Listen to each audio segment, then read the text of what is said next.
Good morning. It's a little early, but I kind of had a thought and I wanted to share it. And I may not be able to get it done in one video, but let's give it a shot.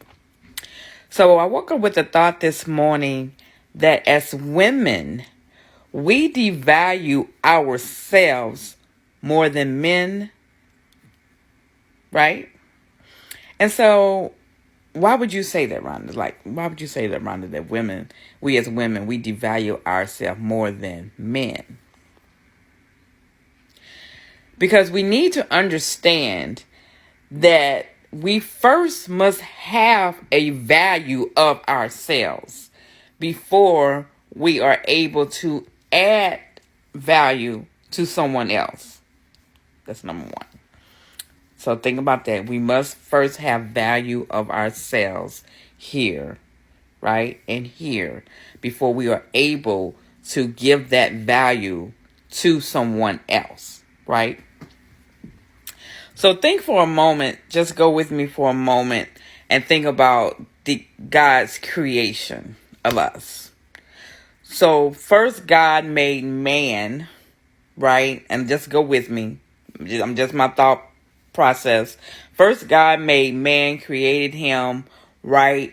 And breathed into him the breath of life. And of course, we know that we came later. God made one man from the man's rib, right?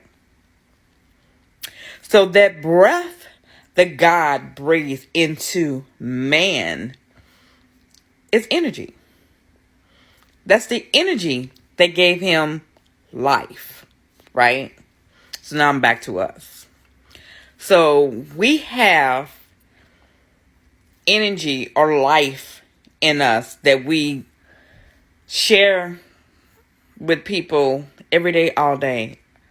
Our family, our children, especially our children. And then we get to the men in our lives, our husbands, our mates, our situations, our situationships, that's what they call it, right? So this life, this energy that God has given you, you need to understand that every time that you open your legs and allow a man to come into you, that you are sharing that energy, right? Part one.